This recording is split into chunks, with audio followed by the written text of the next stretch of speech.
Assalamualaikum warahmatullahi wabarakatuh. Selamat malam Tribuners. Jumpa lagi dengan saya Erwanto, redaktur Tribun Sumsel. Hari ini kita akan podcast tamu Tribun. Temanya tentang hak dan kewajiban peserta BPJS Kesehatan. Sudah hadir di tengah-tengah studio dua orang narasumber yang ganteng-ganteng dan cantik-cantik. Yang pertama Ibu Sugana Pujarama, analis mutu layanan BPJS Kesehatan Kedeputian Wilayah 3. Selamat malam Ibu. Selamat malam. Sehat Bu ya?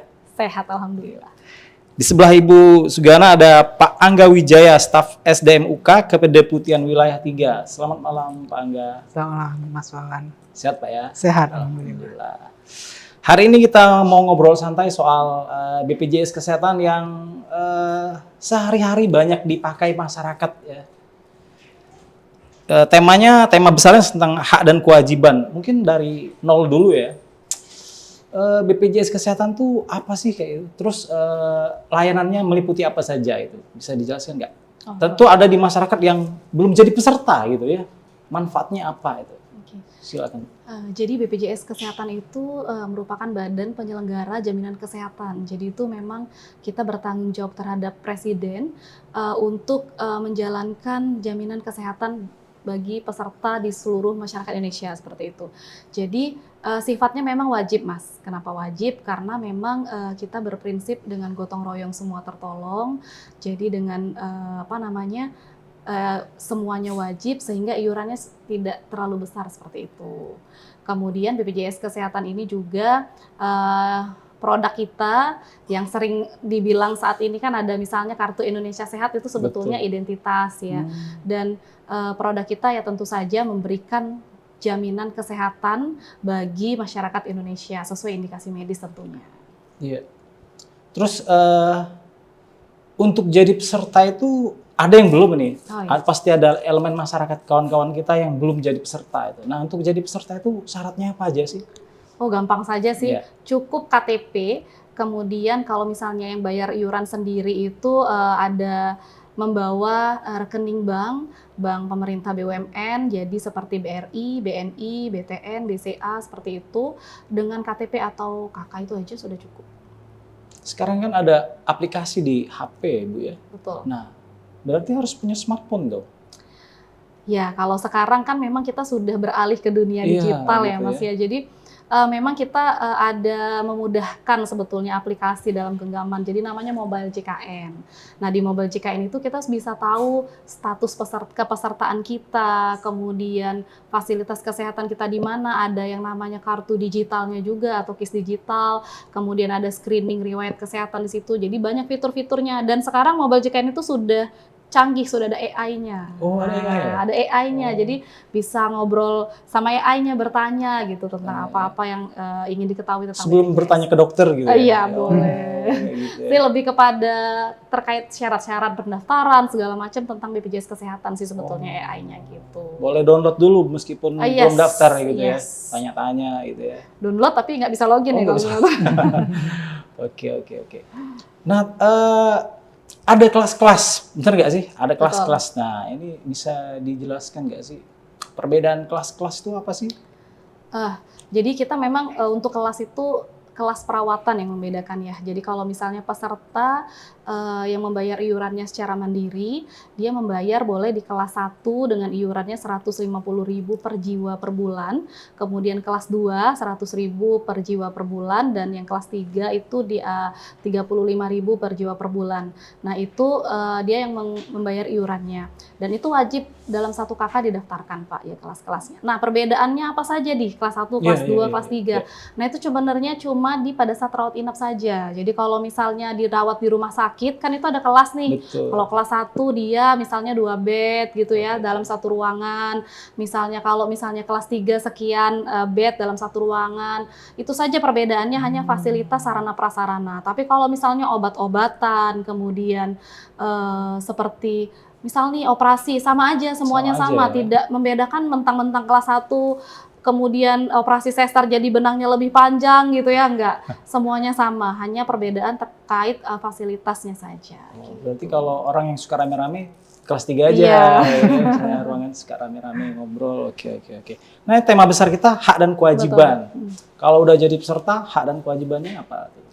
Nah, boleh dibantu nih sama Mas Angga. Gimana Mas Ya. Angga? Jangan diem-diem aja. Ya, kalau terkait hak dan kewajiban itu sudah jelas ya. Untuk haknya sendiri yang pertama itu harus membayar iuran ya secara Iya. tepat waktu. Nah, itu mutlak tuh sebagai peserta BPJS Kesehatan itu iuran Kewajibannya. harus Dibayar tepat waktu. dibayar tepat waktu. Kewajiban ya, Iya. mohon maaf. Kemudian yang selanjutnya itu harus menjaga identitas daripada kepesertaan si peserta itu sendiri. Sebagai peserta BPJS Kesehatan ataupun peserta JKN tidak boleh tuh membagikan ataupun meminjamkan kartu kepesertaannya misalnya untuk digunakan oleh orang lain. Nah, itu kewajibannya itu menjaga. Jadi hanya bisa digunakan oleh si pengguna itu sendiri. Nah, seperti itu. Terkait kewajiban, kemudian ada juga haknya. Haknya ini ya yang paling mutlak itu ya pelayanan kesehatan. Jadi setiap peserta JKN itu berhak mendapatkan pelayanan kesehatan yang optimal. Nah, pelayanan kesehatan yang optimal ini ya seperti tadi kan bertanya tentang kelas-kelas tadi. Nah, peserta harus tahu apa yang membedakan fasilitas ataupun yang akan mereka dapatkan ketika mereka telah memilih kelas. Sebenarnya itu tadi yang disampaikan oleh Ibu Sugana tadi, sebenarnya yang membedakan hanya kelas rawatnya saja. Nah, kalau ada yang tidak sesuai dengan hak yang kita dapatkan tadi, seperti pelayanan kesehatan yang tidak optimal, ada lagi hak peserta itu mengadukan ataupun memberikan aduan ataupun masukan kepada BPJS Kesehatan terkait pelayanan yang tidak optimal tadi. Mungkin seperti itu sederhananya untuk hak dan kewajiban dari peserta JKN itu sendiri. Bisa dibilang komplain gitu ya? Nah, seperti itu. Jadi apabila peserta JKN tadi merasakan ketidaknyamanan dari pelayanan ataupun yang dia dapatkan terkait pelayanan dari program JKN, nah itu bisa merupakan hak mereka untuk memberikan pengaduan. Di Sehingga aplikasi nanti tadi ya? bisa melalui aplikasi MJKN ataupun Mobile JKN maupun dengan kanal-kanal ataupun sarana-sarana lainnya seperti menyampaikan langsung ke kantor cabang ataupun medsos gitu ya. Dari medsos juga bisa ataupun dari call center BPJS Kesehatan 165 itu bisa gitu. Jadi aksesnya itu memang banyak dan mudah, insya Allah. Oke, mudah-mudahan nggak terlalu banyak ya. Banyak nggak sih yang komplain-komplain kayak gitu? Ya kalau berdasarkan biasanya kan kami ini di survei ya, di survei yang bisa dibilang hasil surveinya itu menggambarkan tingkat kepuasan pelanggan. Oh, gitu.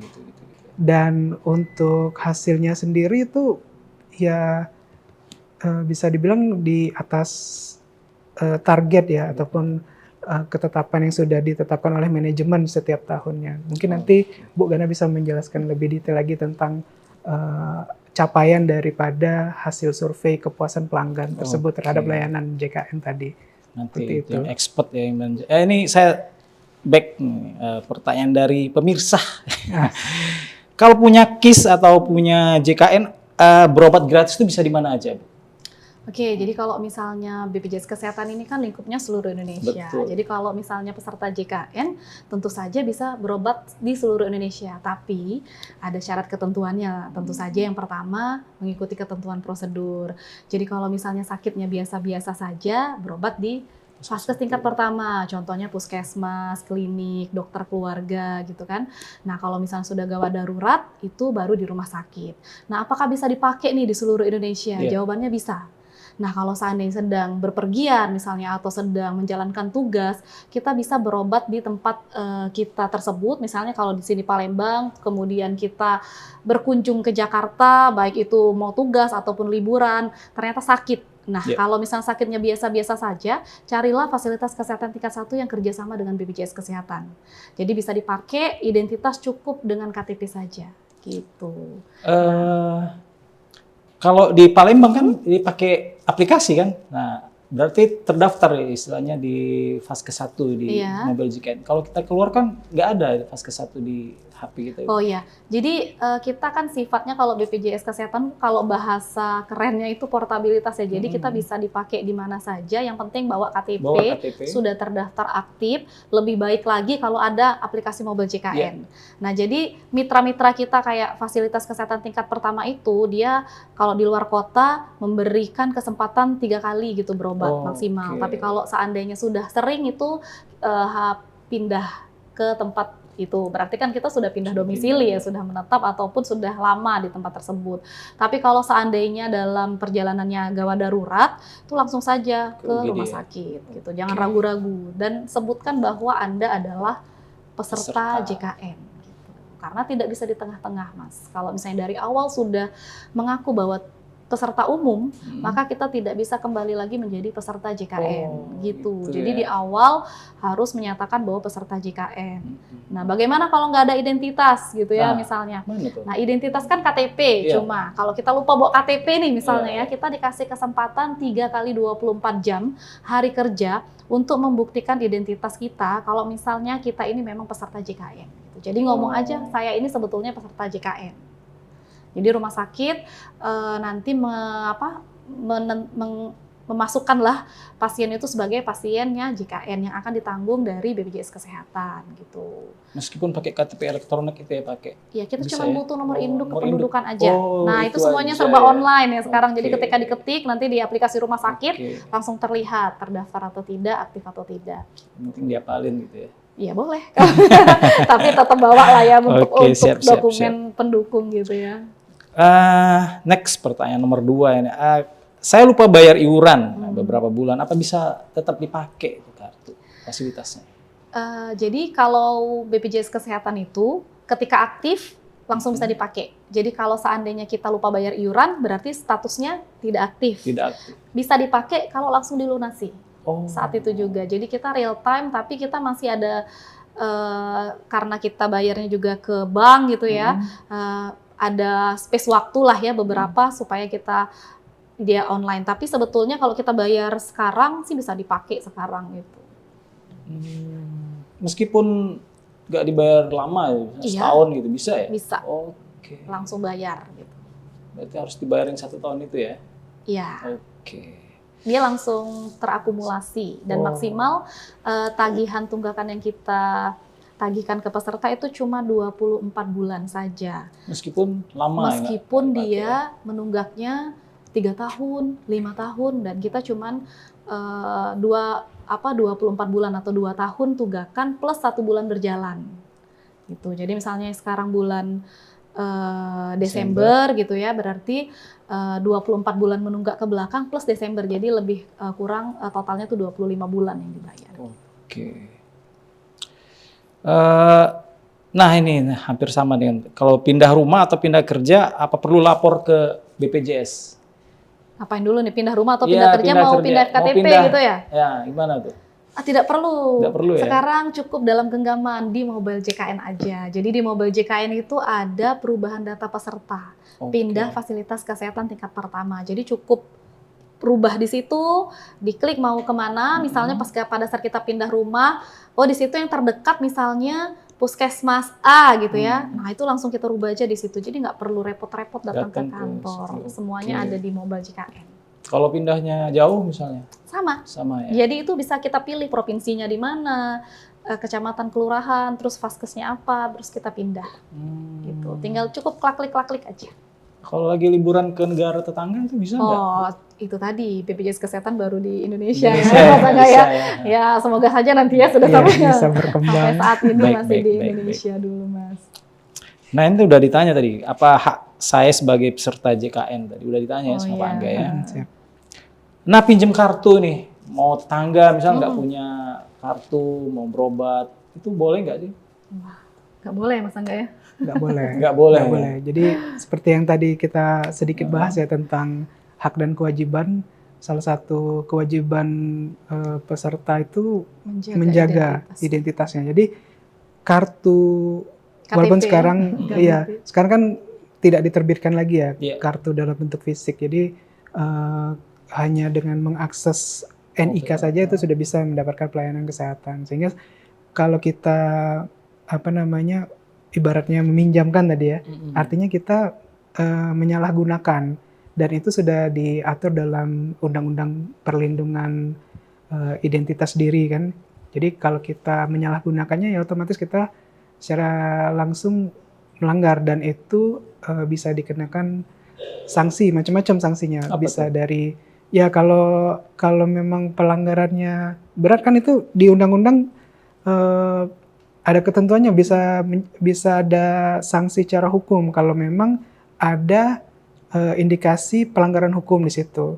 Tapi kalau untuk dari BPJS Kesehatan sendiri, sanksi yang paling berat yaitu penonaktifan kepesertaannya. Kalau memang yang terjadi itu merugikan khususnya untuk yang peserta pemilik aslinya. Karena di beberapa kasus itu kita temukan pelanggaran itu sampai yang melakukan pelanggaran itu meninggal dunia seperti itu. Otomatis kan status kepesertaannya nonaktif karena meninggal Kalau dunia. meninggal ya? Padahal pemilik sebenarnya itu ada masih ya? hidup. Nah itu. Nah apabila memang ada konsekuensi hukum di situ, ya ketentuan undang-undang tadi yang nanti akan memberikan Sanksinya ya. sanksi. Kita ikut lebih. ketentuan peraturan perundangan. Betul. Nah ini ada pertanyaan ini. Saya nggak pernah pakai, rugi dong. Nah, ada orang berpikir kayak gitu. Gimana nih jawabnya Bu?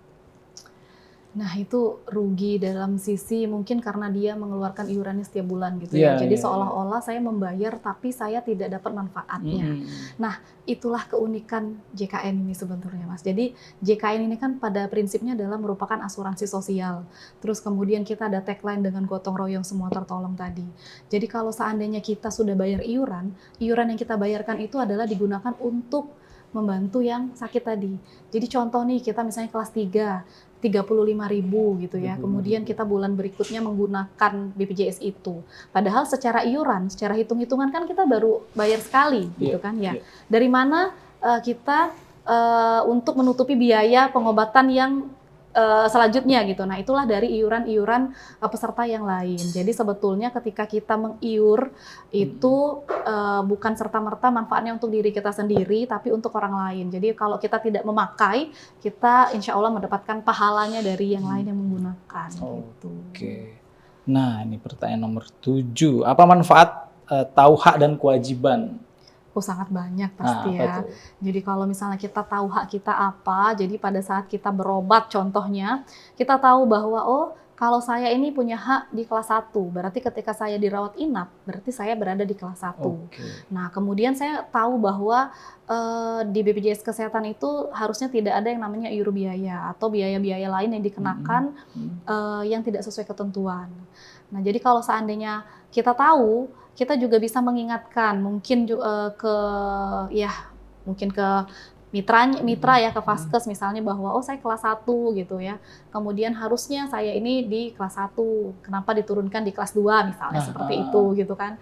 Kemudian kita juga lebih waspada, lebih pinter ya untuk apa-apa saja hak kita yang kita dapat, misalnya terhadap obat-obatan kan peserta tidak boleh membayar lagi sebetulnya seperti itu. Jadi kalau misalnya masih bayar, seandainya ada yang bilang oh ini harus bayar, oh ini nggak ditanggung. Nah karena kita sudah tahu, kita bisa juga ngomong memang saya tahu kami tidak diperbolehkan untuk membayar kalau sesuai dengan hak kami, sesuai hak ya Mas ya, kecuali dia naik kelas gitu ya. Nah, itu kita bisa tanyakan, ada yang namanya BPJS 1. Nah, BPJS 1 ini BPJS siap membantu. Biasanya ada di rumah sakit kayak tadi ya.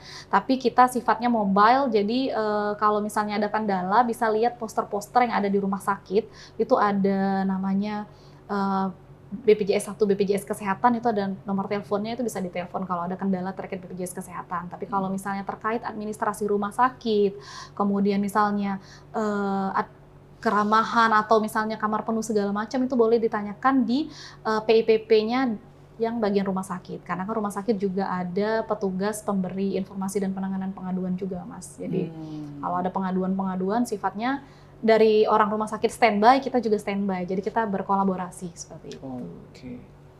Nah, ini lagi pertanyaan lebih seru ini. Iya.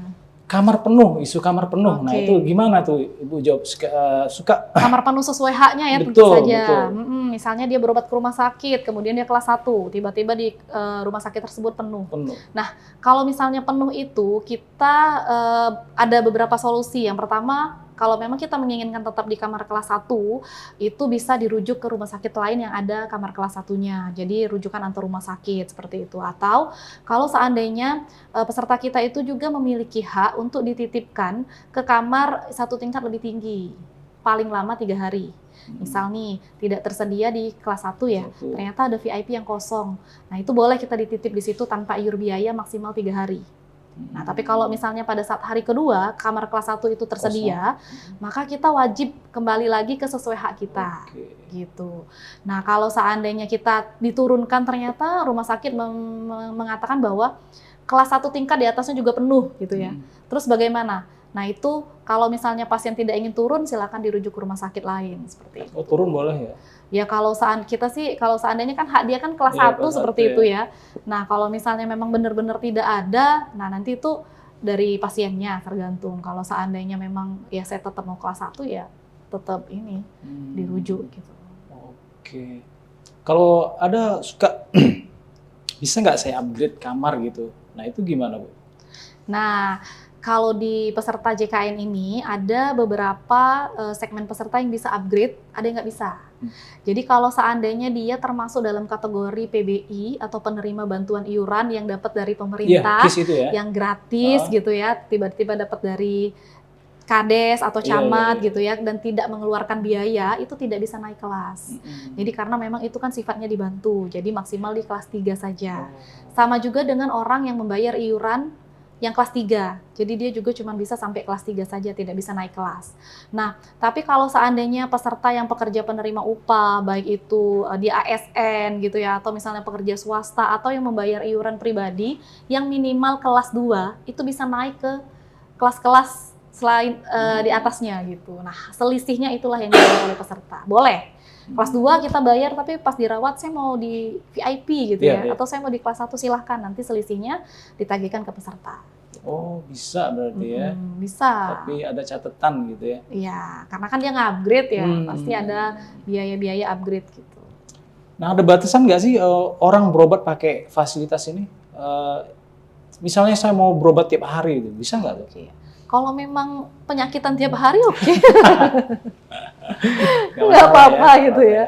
Tapi ya intinya adalah kita menanggung yang sesuai indikasi medis gitu. Jadi memang penyakit yang memang sesuai indikasi medis secara ilmu kedokterannya itu baru bisa dijamin. Tapi kalau misalnya kita ya bukan sakit gitu ya, cuman pengen aja, mungkin kalau setiap hari ada yang ditemui, mungkin Mas Maman. Suka ada batasan ya, misalnya gigi misalkan ada yang nggak ditanggung scaling katanya, itu gimana? Bener nggak ya? Kita tuh sebetulnya karena indikasi medis tadi, Oh, Mas. indikasi medis ya? Jadi kalau memang sifatnya memang diperlukan untuk indikasi medis ya kita tanggung, ditanggung apapun ya? itu gitu. Oke.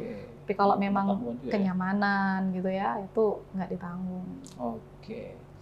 Oke, mungkin pertanyaan terakhir, harapan Ibu dengan kehadiran JKN di tengah-tengah masyarakat ini apa nih? Harapannya tentu saja kalau dari kami ya, dari BPJS Kesehatan, supaya peserta kita atau masyarakat Indonesia ini tidak ada lagi yang khawatir ketika sakit. Jadi semuanya itu sudah terjamin Kemudian dipastikan kartunya aktif. Pastikan. Kemudian untuk download, untuk memastikan kartunya aktif, kita mau lihat nih, apalagi yang dari pemerintah kan ya, bisa jadi pada saat bulan berikutnya nonaktif nih, karena pada saat pendataan kita sudah tidak masuk lagi kategori itu misalnya. Nah itu download mobile JKN lah. Jadi Perlu ya? ya, jadi kita bisa tahu status keaktifan kita setiap saat gitu. Kemudian nanti rujukan tuh via online juga di situ. Bahkan antrian online kalau kita di rumah sakit, kita ngambil antriannya itu dari mobile JKN. Gitu, ngambil antrian, jadi antrian kita nomor 10, berarti nanti kalau kita ke rumah sakit, kita sudah tahu perkiraan jam akan dilayani jam berapa. Oke. Gitu. Mas Angga, mungkin ada yang mau ditambahkan? Ya, kalau dari sisi kami di BPJS Kesehatan, khususnya bagian komunikasi ya, tentu saja mengharapkan masyarakat Indonesia yang telah menjadi peserta BPJS Kesehatan itu lebih melek literasinya tentang ketentuan-ketentuan khususnya layanan JKN ini. Karena dengan kita memiliki literasi yang mumpuni, kita bisa mendapatkan layanan yang optimal. Jadi sederhananya tuh nggak mudah dimainin atau di hak kita yang seharusnya kita dapatkan itu tidak disalahgunakan. Jadi kita bisa mendapatkan pelayanan ya secara optimal, sehingga nanti keluhan-keluhan harapannya akan berkurang, bahkan bisa jadi tidak ada keluhan. Harapan kami seperti itu. Tingkat kepuasan tadi yang mau Betul. saya tanya, itu gimana tuh tingkat kepuasan? Nah kalau Silakan. kita tingkat kepuasan alhamdulillah sudah baik ya, jadi di angka 90 ke atas gitu, tapi tetap kami terus berprogres untuk perbaikan ya, karena memang kita masih terus perbaikan. Nah, untuk tahun ini juga sedang dilaksanakan survei kepuasan ya, jadi kami harap juga kepuasan kita terus meningkat gitu ya. Jadi memang hal-hal yang tahun kemarin itu mungkin terlihat mengeluh itu karena tidak tahu ya, kami lihat seperti itu. Jadi mengadu seperti kata Mas Angga tadi, wah ini kenapa tidak bisa dijamin, wah kenapa saya tidak bisa di IGD tidak dilayani, seperti itu. Nah itu sebetulnya bukan tidak dilayani, tapi memang ya kalau tidak gawat darurat memang tidak bisa di IGD. Nah seperti itu. Jadi kadang itu hal-hal yang sebetulnya kalau mereka paham ya, tidak menjadi keluhan, karena memang ketentuannya memang yang dilayani di instalasi gawat darurat adalah hal-hal yang bersifat gawat dan darurat gitu kan. Contohnya mengancam nyawa, bisa mengakibatkan kecacatan jika tidak ditangani dengan segera gitu. Kalau sakit gigi enggak ya? Iya, kan itu masih bisa ditangani besok di FKTP gitu ya, di tingkat pertama. Jadi dengan kita hal-hal tahu hal-hal seperti itu kan kita mengurangi kayak, oh berarti ini memang sudah bukan pengaduan. Tetapi kalau seandainya dia sudah sesuai dengan haknya, dan sudah sesuai dengan kewajibannya, tapi dia tidak dapat haknya, nah itu baru yang namanya pengaduan, Mas. Nah dia sudah bayar iuran kelas 2, tapi kok saya ditaruh di kelas 3, tapi kok saya obat suruh bayar, tapi kok saya tidak diperiksa oleh dokter, nah itu dia bisa ngadu, benar itu. Jadi nanti kita juga dari BPJS Kesehatan juga mendampingi ya. Kalau pengaduan kita biasa menyelesaikan dengan tuntas, ada yang namanya service level agreement kalau di kita. Jadi dari pengaduan itu maksimal 3 hari sudah diselesaikan gitu. Sudah kita koordinasikan ke rumah sakit. Bisa diadukan lewat itu Mas, mobile JKN. Jadi tinggal klik-klik gitu kan. Wah, ini tadi saya diperlakukan seperti ini gitu ya, tidak sesuai dengan saya gitu. Saya disuruh